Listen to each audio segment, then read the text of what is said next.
வணக்கம் சார். வணக்கம். மத்தியில் கூட்டணி ஆட்சி அமைஞ்சிருக்கு.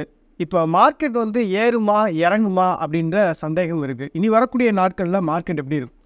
இனி வரக்கூடிய நாட்களில் மார்க்கெட் எதிர்பார்க்கறது ஸ்டெபிலிட்டி. அந்த ஸ்டெபிலிட்டியை எந்த கவர்மெண்ட் உங்களுக்கு தருதோ, ஸோ அதுக்கு தான் மார்க்கெட் அதுக்கேற்ற மாதிரி ரியாக்ஷன் நடக்கும். இப்போ கடந்த ஜூன் 4ஆம் தேதியிலேருந்து இல்லை 3ஆம் தேதியிலேருந்து பார்த்தீங்கன்னா, அந்த 3ஆம் தேதிக்கு எக்ஸிட் போல்ஸ் வந்ததுனால மார்க்கெட்டு 6% ஏறிச்சு. அண்ட் தென் அதுக்கப்புறம் ஆக்சுவல் ரிசல்ட் வந்தோடனே ஒரு மாதிரி தொங்கு பாராளுமன்றம் யாருக்குமே ஒரு மெஜாரிட்டி இல்லைன்னும் பொழுது அகெயின் இட் வென்ட் டவுன். தென் அதுக்கப்புறம் அடுத்த நாள் கொஞ்சம் அந்த ஸ்டெபிலிட்டி தெரிஞ்ச உடனே சரி ஓகே, எக்ஸிஸ்டிங் பிஜேபிக்கு 2-3 பார்ட்டிஸ் எல்லாம் சப்போர்ட் தராங்க அப்படின்னு தெரிஞ்சதுமே அகெயின் மறுபடியும் ஏற ஆரம்பிச்சுது. இன்றைக்கும் மார்க்கெட்டு ஏறி இருக்குது. ஸோ மார்க்கெட்டுக்கு என்ன வேணும்னா ஸ்டெபிலிட்டி வேணும். அதாவது எந்த ஒரு கவர்மெண்ட்டு ஃபார்ம் ஆனாலும் ஸ்டேபிள் கவர்மெண்ட்டாக அது இருக்கணும். 1-2 பேர் கையில் அந்த கவர்மெண்ட்டை மாட்டிக்கிட்டு எந்த ஒரு முடிவுமே எடுக்க முடியாத அளவுக்கு இருக்கக்கூடாது. அதுதான் ஸ்டெபிலிட்டின்னு சொல்லுவோம். இப்போ எந்த ஒரு முடிவெடுத்தாலும் இப்போ அலையன்ஸ் பார்ட்னர்ஸு எல்லாமே ஓகே சொல்லணும். அந்த மாதிரி ஓகே சொன்ன பிறகு அதுக்கான ஒரு முடிவுகள் எடுக்கணும். அதுக்கப்புறம் கவர்மெண்ட்டு நிறைய ஸ்பெண்ட் பண்ணணும்.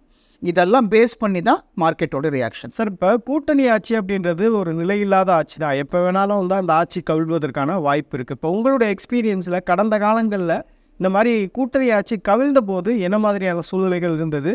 அப்போ மார்க்கெட் எப்படி ரியாக்ட் பண்ணது? எனக்கு தெரிஞ்சு கூட்டணி ஆட்சி கவிழ்ந்ததுன்னு பார்த்தீங்கன்னா ராஜீவ்காந்தி பீரியடில் அதுக்கப்புறம் வாஜ்பாய் 19 கட்சி வச்சு ஒரு கூட்டணி ஆட்சி அமைச்சார். அப்போது ஒரே ஒரு ஓட்டு வித்தியாசத்தில் இட் வென்ட் டவுன். இந்த மாதிரி நேரங்களில் மார்க்கெட் பேனிக் ஆகும். ஸோ நார்மல் பப்ளிக்கு இப்போ இந்த மாதிரி நேரங்களில் அச்சோ இந்த மாதிரி கவர்மெண்ட்டு கவுந்துடுச்சு, அடுத்து ஒரு நிலையில்லாத ஒரு சூழ்நிலை இருக்கும். இப்போ பாகிஸ்தான் மாதிரி ஆகிட்டா என்ன ஆகுறது? மக்களுடைய பயத்துக்கு அளவே கிடையாது. அந்த பயங்கிறது எங்கே வேணால் போகலாம். ஸோ எந்த ஒரு கவர்மெண்ட் ஃபால் ஆனாலும் தாராளமாக மார்க்கெட் பேனிக் ஆகும், பேனிக் செல்லிங் இருக்கும். பட் அந்த பேனிக் செல்லிங்லேயும் வாங்குறவங்க அதிகமாகிட்டாங்கன்னா இந்த மார்க்கெட் வில் பவுன்ஸ் பேக். இப்போது எத்தனை முறை கவர்மெண்ட்டு கவுந்தாலும் அப்போல்லாம் மார்க்கெட் இறங்க தான் செஞ்சுருக்கு. ஒரு பட்டிங் இன்வெஸ்டர் ரீசெண்டாக தான் நிறைய ஸ்டாக்ஸ் எல்லாம் வாங்கி வச்சுருக்காரு. இப்போ அவரை பொறுத்தவரையில் ஸ்டாக்ஸை விற்கணுமா இல்லை அவரை ஹோல்ட் பண்ணணுமா? ரெண்டுமே செய்யலாம். நம்பர் 1, எது லாஸில் போகுதோ அந்த ஷேர்ஸ் எல்லாத்தையுமே விற்றுட்டு அந்த லாஸை புக் பண்ணி வச்சுக்கலாம். இப்போது அதை புக் பண்ணி வச்சுட்டு மறுபடியும் அதே ஷேரை மறுபடியும் வாங்கிடலாம்.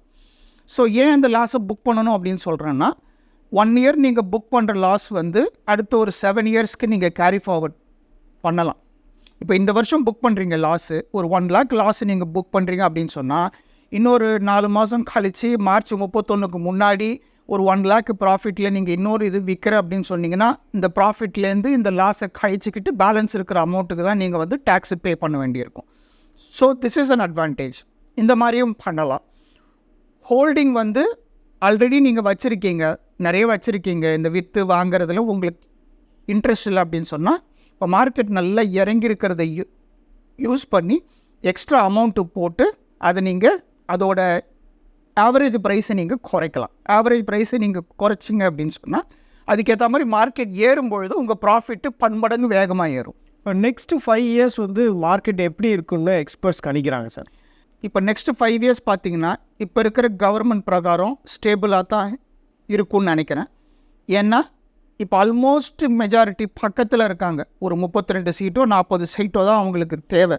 32 சீட்டு தேவை.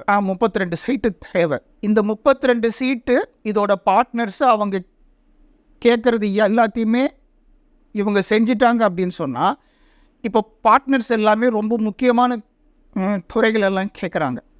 அந்த முக்கியமான துறைகள்லாம் பார்த்திங்கன்னா இன்டர்னல் அஃபேர்ஸ், அதுக்கப்புறம் ரயில்வேஸ் கேட்குறாங்க, அக்ரிகல்ச்சரல் கேட்குறாங்க, டிஃபென்ஸ் கேட்குறாங்க, அப்புறம் ஃபைனான்ஸ் கேட்குறாங்க.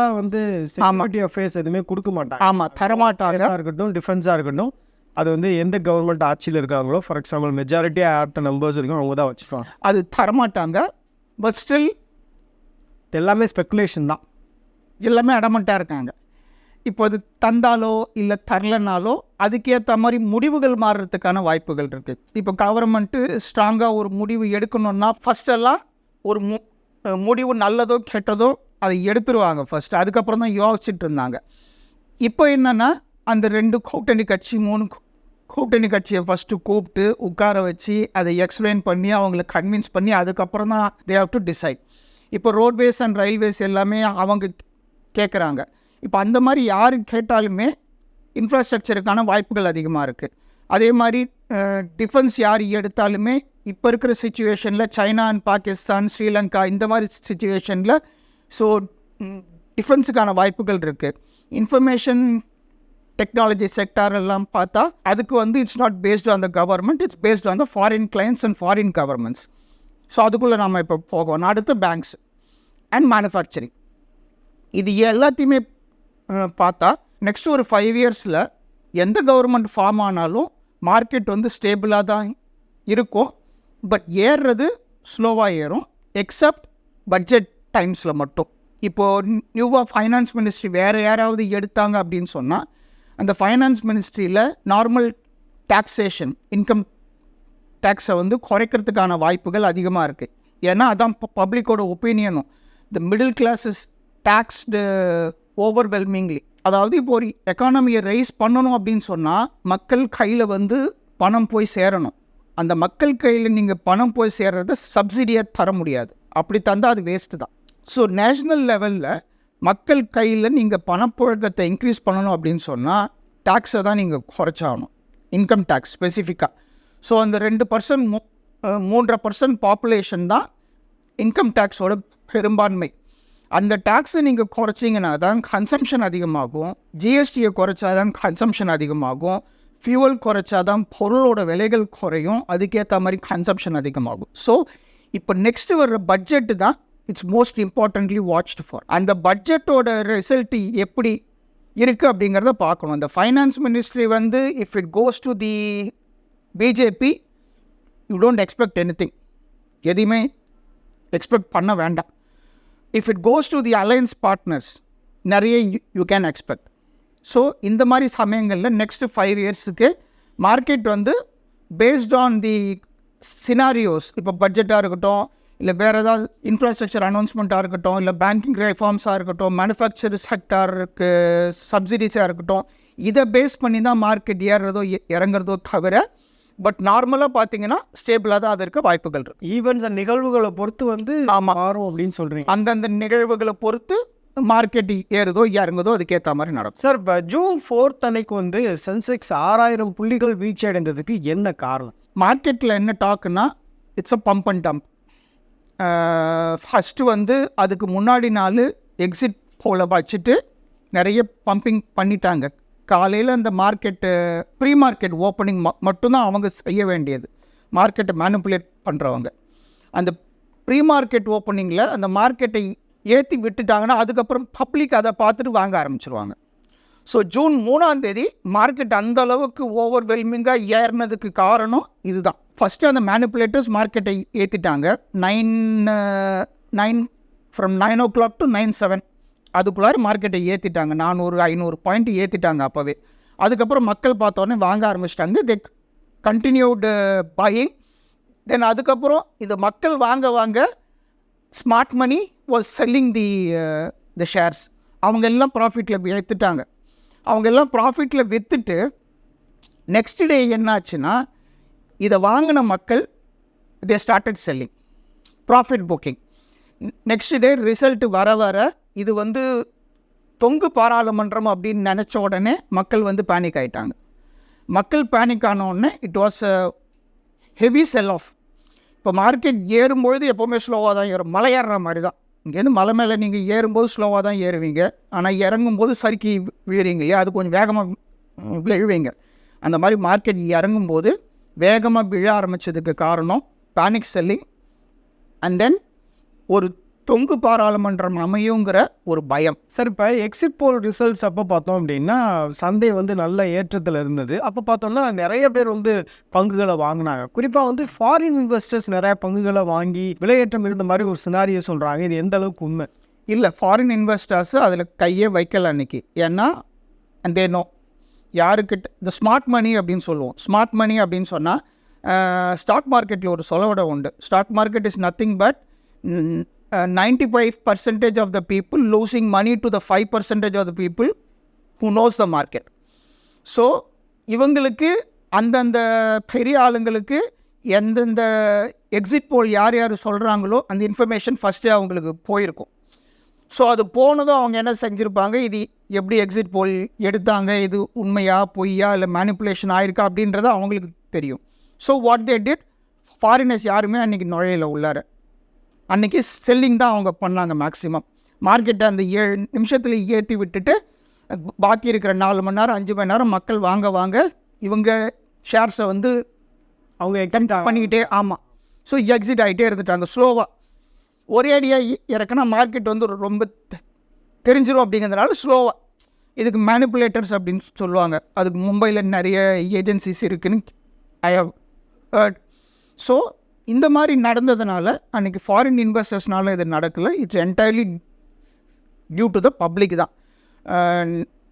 3ஆம் தேதி மார்க்கெட் ஏறினதும் பப்ளிக்கோட பையிங்னால தான். அதாவது சரி ஓகே ஏறுது, எக்ஸிட் போல்ஸில் எப்படிலாம் சொல்கிறாங்க, நாளைக்கு அனௌன்ஸ்மெண்ட் வந்தோடனே மார்க்கெட் இன்னும் ஏறும் அப்படிங்கிறதுனால நிறைய பப்ளிக் வந்து வாங்க ஆரம்பித்ததுனால நெக்ஸ்ட் டே ஐயோ மெஜாரிட்டியே கிடைக்கலையே, இப்போ என்ன பண்ணுறது, தொங்கு பாராளுமன்றம் அப்படின்னு நினைக்கும் பொழுது ஜூன் 4ஆம் தேதி everybody started selling. And then again அன்றைக்கி சாயந்தரம் சந்திரபாபு நாயுடுவும் நிதிஷும் நாங்கள் வந்து சப்போர்ட் பண்ணுறோம் கவர்மெண்ட்டை அப்படின்னு சொன்ன பிறகு அடுத்த நாள் மறுபடியும் வாங்க ஆரம்பிச்சிட்டாங்க. அப்போ பல்க் பையிங் பல்க் செல்லிங் இருந்ததுனால தான் அந்த ஏற்ற இறக்கம்.